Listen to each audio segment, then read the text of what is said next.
안녕하십니까, 최고랍니다. 제가 지난번에도 잠깐 말씀드렸습니다만 정치 권력, 정치적인 득실에 휘말리지 말아야 할 국가 백년지 대계, 바로 교육정책 그리고 경제정책이겠죠. 특히 경제정책을 세우는 일은 아주 중요합니다. 한 나라의 미래, 한 나라의 국민들의 삶이 걸린 문제니까요. 때문에 세계 경제의 흐름을 제대로 파악하고 그에 발맞추는 경제정책 수립은 고도의 전문성을 가진 전문가들이 해야 할 일입니다. 그런 사람들이 소신껏, 능력껏 일해 나갈 수 있도록 믿고 지지하는 것이 그 밖의 사람들이 해야 할 일이고요. 그런데 1960년대 군인들이 권력을 잡았던 군종시대, 당신은 어떠했을까요? 1962년 어느 가을날, 경제기획원장 김유택은 국가재건 최고회의의 한 인물로부터 걸려온 전화를 받고 있었다. 내 말 알아들었어요, 김 원장. 이 모시기 과장 자르라니까. 하지만 그 친구는 예산 통계 부분에서 탁월한 능력을... 국가채권회의 의장 앞에서 제대로 대답도 못하는 사람이 무슨 잘라요. 알겠습니다. 그러면은 그렇게 알겠소.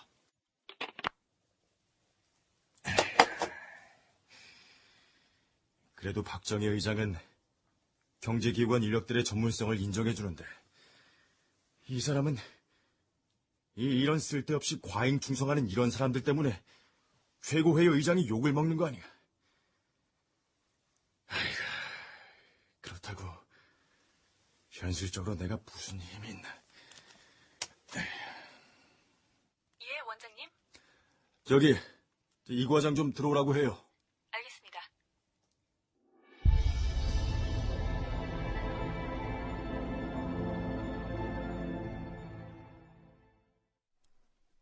한편 경제기획원의 정장화가 국가재건 최고회의 김영욱의 부름을 받고 왔다.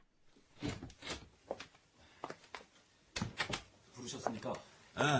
여기 앉아요. 당신 월간 경제 동향 보고회의 때 보니까 아주 똑똑하더구만.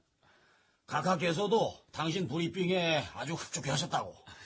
감사합니다.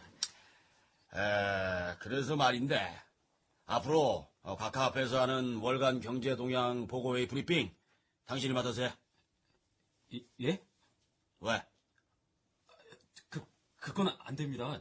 조직에 서열이 있는데 당연히 과장급이나 그러면 국장급이 해야 하는 일입니다. 국장급? 그럼 당신은 뭔데? 저는 경제계획관보입니다. 경제계획관보? 아니, 일개 경제계획관보가 겁도 없이 최고회의 의장 앞에서 브리핑을 했단 말이야? 경제계획관보, 요즘으로 치면 사무관급에 해당되는 직책이다. 그게 아시다시피 그날 상황이 좀... 이게 난처하게 됐네. 죄송합니다. 그런데 당신 그날 브리핑할 때 문제가 좀 있긴 있었어. 내가 그거를 지적하려고 부른 거야. 네? 당신이 그 브리핑할 때 들고 있던 막대기, 그 막대기가 자꾸 최고회의 의장을 똑바로 가리키더라고. 그게 얼마나 불경한 일인지 몰라? 몰랐습니다. 너무 긴장해서 그랬나 봅니다. 브리핑 막대기가 군대식으로 절도 있게 딱딱 움직여줘야지. 시정하겠습니다. 알았으면 나가봐요. 예? 알았으면 나가보시라고. 예. 그럼.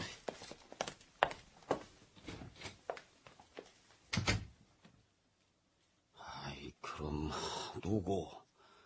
국장 보고 앞으로 브리핑을 하라고 해야 하나? 어이구, 최고의 의장님 신임 얻기도 힘들다.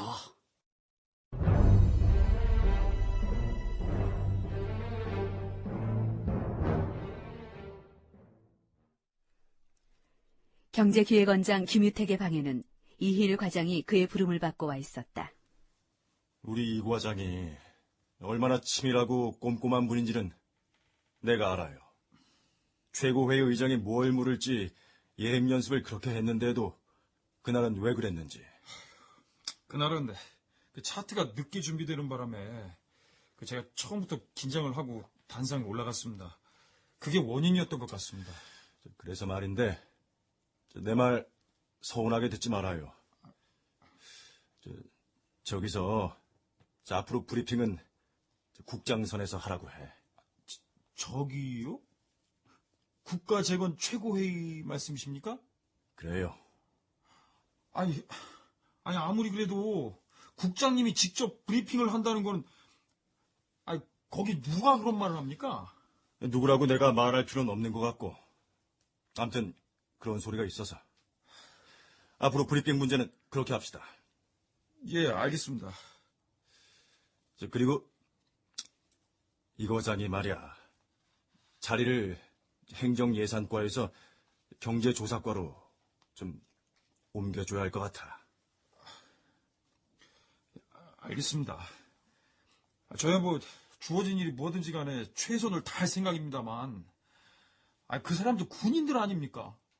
군인들이 이런 일까지 시시콜콜 관여해도 되는 건지, 예? 도대체 그 사람들이 뭘 안다고.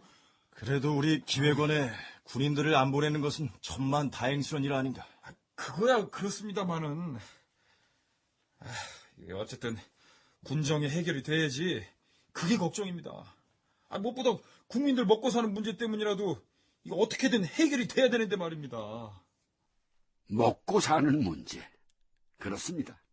국민들이 정치하는 사람들한테 바라는 건 사실 소박한 겁니다. 먹고 사는 문제를 좀 편하게 해달라는 겁니다. 그런데 1962년 국가재건 최고회의는 바로 이 먹고 사는 문제를 제대로 해결하지 못하고 있었습니다. 기하선상에서 시달리는 민생고를 해결하겠다, 이런 거창한 명분으로 권력을 잡았는데 말입니다. 그해 7월 박정희 씨는 반혁명 사건으로 국가재건 최고회의 의장이던 장도영 씨를 제거했고 본인이 의장 자리에 앉았습니다.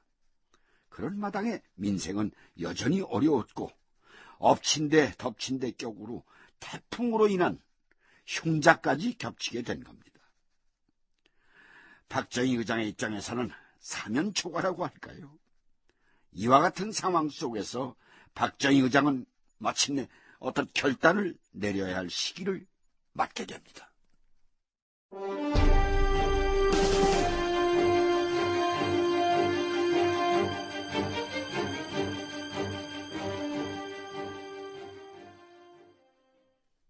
어떤 결단을 내려야 할 시기. 1962년 11월이었다. 본인은 오늘 혁명 주체 세력도 얼마든지 민정에 참여할 수 있다는 사실을 밝히는 바입니다. 대통령 선거는 63년 4월, 국회의원 선거는 63년 5월에 실시할 예정이며 대통령 선거가 실시된다면 본인도 출마할 의지가 있음을 아울러 밝히는 바입니다.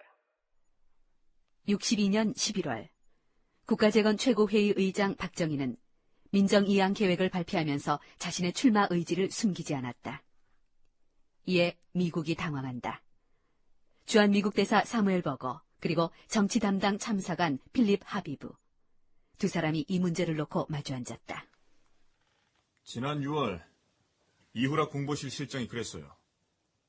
국민이 원한다면 박정희 의장도 출마가 가능하지 않겠느냐고. 그리고 지난 7월 장도영 의장을 축출한 것도 그렇고 권력 장악을 위해 그 사람이 정해놓은 수순을 차분히 밟아가고 있는 겁니다. 그렇다면 어떻게 대처하는 게 좋겠습니까? 어떻게 대처하느냐보다 대처의 원칙부터 정확히 해둘 필요가 있는데 우리는 박정희 의장을 믿을 수가 없습니다.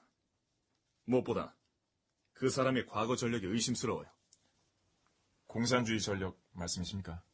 당연합니다. 그 때문에 사형까지 언도받았던 사람입니다. 그러나 이후 전향을 했고 국군으로 한국전쟁에 참여했습니다. 이것으로 그 문제는 어느 정도... 어쨌든 미국과 소련, 양대 강국을 축으로 하는 냉전 체제가 유지되는 상황에서 한반도의 지정학적인 위치는 아주 중요합니다.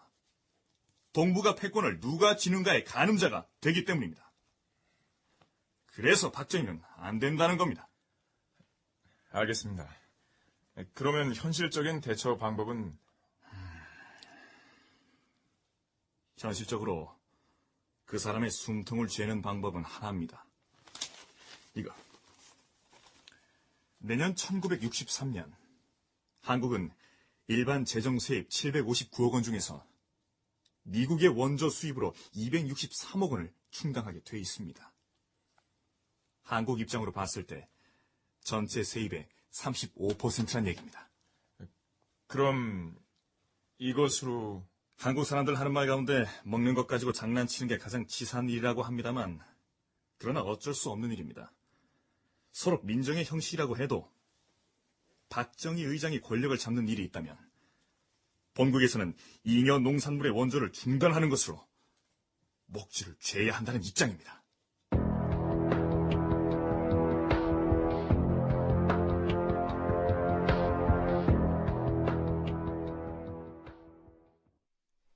박정희의 민정 참여 의사. 미국은 노골적인 거부 반응을 보였고 박정희에 대한 최종 압박 수단은 잉여 농산물의 원조 중단이었다. 미국의 식량 원조가 중단된다면 국민들 상당수는 기아에 허덕이게 될 것이었고 이는 국정의 마비 현상을 초래할 수도 있었다. 그런 가운데 미국의 하비브 대사 등은 반박정희 인사들을 적극적으로 접촉하기 시작한다.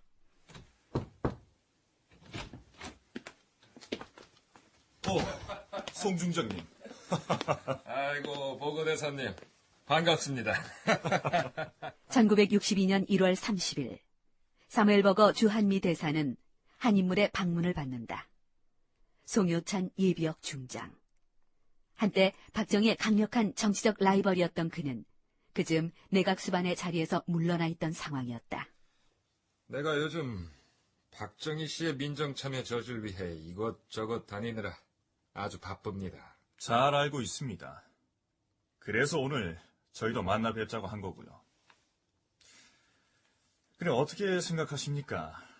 박정희 의장의 민정참여 문제요. 안 됩니다. 말도 안 되는 일이고 절대 있어서도 안 되는 일입니다. 오늘 내가 여기까지 왜 왔겠습니까? 박정희 씨 민정참여 저지를 위해서입니다. 구체적으로 어떤 이유입니까?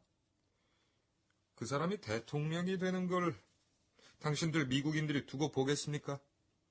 두고 보지 않을 거 아닙니까? 본국에서는 박정희 씨의 민정 참여를 반대하고 있습니다. 그렇습니다. 그게 현실입니다. 현실적으로 미국의 지지와 지원 없이 한국이 경제를 일으킬 수가 있습니까? 일으킬 수 없습니다.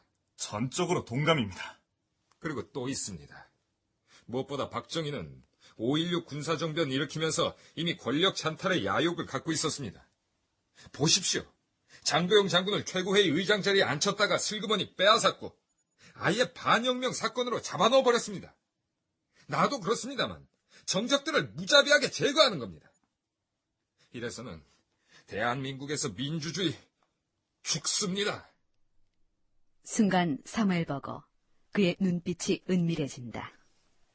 그래서 말인데요, 송 중장님. 우리가 어떤 방식으로 압박을 가하면 그 압박이 먹혀들도록 여론을 좀 모아주실 수 있으시겠습니까?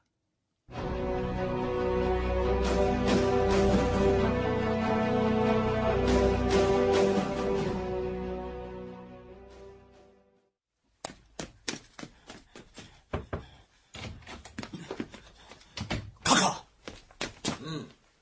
김용욱이. 국가재건 최고회의 운영기획위원장 김영욱이다. 보고 받으셨습니까? 뭔 보고? 그 송효찬이가 버거 대사를 만나가지고 군정이 연장되어서도 안 되고 민정이 된다 하더라도 각하가 대통령이 되면 안 된다 이런 말을 했다는 겁니다. 임자는 그 소식 어디서 들었어? 제가 송효찬이도 좀 그렇고 뭐 좀 그 사람들을 붙여서 관찰하고 있었습니다. 참, 이 곰베이도 이 구르는 재주가 있다더이. 응? 각하, 고생했어. 고생은 했는데 이미 보고 받았어. 중앙정보부 김종필 부장입니까? 하여튼 보고 받았어. 그래서 어떻게 하실 겁니까? 그지 어떻게 했으면 좋겠나? 당연히 정권을 우리가 아니 각각해서 잡으셔야죠. 기다려봐. 다 생각이 있어. 그래도 미국이 경제 원조 문제로 압박하고 있는 중이라서. 미국? 그러니까 이 두고 보라는 거야. 내가 그 사람들한테 어떻게 대응을 하는지 나한테도 다 생각이 있으니까.